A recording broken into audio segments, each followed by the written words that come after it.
নড়াইল সদর উপজেলা নির্বাচন ঘিরে শাহাবাদ ইউনিয়ন আওয়ামী লীগের সভাপতি আশরাফ খান মাহমুদকে কুপিয়ে জখম করেছে প্রতিপক্ষরা। গেল রাতে গোপীকান্তপুর গ্রামে এই ঘটনা ঘটে। কর্মীদের ওপর হামলার অভিযোগে গাজীপুরের কালিয়াকৈরে সংবাদ সম্মেলন করেছেন এক প্রার্থী।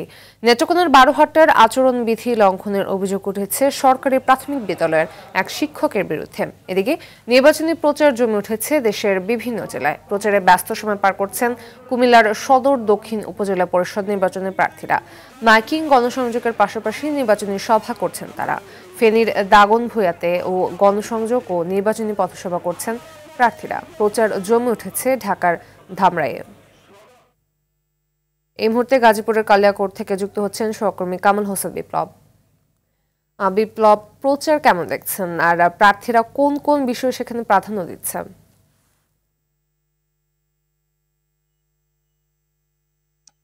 জি ফাতিমা, আপনি জানেন যে সময় যত ঘনিয়ে আসছে প্রার্থীরা কিন্তু প্রচার প্রচারণায় ব্যস্ত হয়ে পড়েছেন।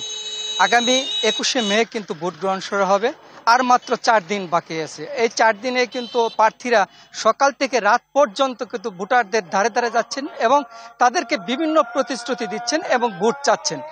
তবে এই উপজেলাতে ভোটার সংখ্যা 3,63,794 জন। তবে এখানে চেয়ারম্যান প্রার্থী রয়েছে 2 জন, ভাইস চেয়ারম্যান প্রার্থী রয়েছে 7 জন এবং সংরক্ষিত মহিলা আসনে প্রার্থী রয়েছেন 3 জন।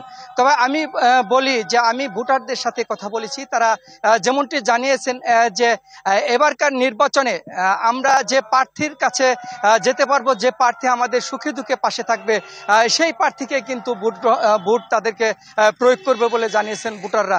তবে আমি এই সহকারী রিটার্নিং কর্মকর্তার সাথে আলাপ করেছি, তিনি যেমনটি জানিয়েছেন যে এই 21শে মে নির্বাচন উপলক্ষে যে আইন শৃঙ্খলা বাহিনী, পুলিশ বাহিনী, সাদা পুলিশ বাহিনী এবং বিভিন্ন আইন শৃঙ্খলা বাহিনী পর্যাপ্ত পরিমাণ রাখা হবে, যেন এই অবাধ সুষ্ঠু নির্বাচনে কোনো বাধাবিঘ্ন না হয়, যেন ভোটাররা কেন্দ্রে কেন্দ্রে উপস্থিত হয়ে নির্বিঘ্নে প্রার্থীদেরকে ভোট দিতে পারে।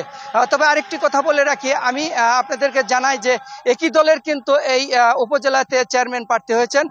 সাবেক যে চেয়ারম্যান এই উপজেলার ছিল যে কামাল উদ্দিন শিকদার, এবং সাবেক উপজেলা আওয়ামী লীগের সভাপতি, তিনি কিন্তু আনারস প্রতীকে নির্বাচন করছেন। আর তার বিপক্ষে কিন্তু বর্তমানে ভাইস চেয়ারম্যান ও চেয়ারম্যান পদে প্রার্থী হয়েছেন এবং তিনি জেলা যুবলীগের যুগ্ম আহ্বায়ক তিনি। এই ছিল গাজীপুর এলাকার নির্বাচন নিয়ে সর্বশেষ খবর। ফাতিমা, ধন্যবাদ।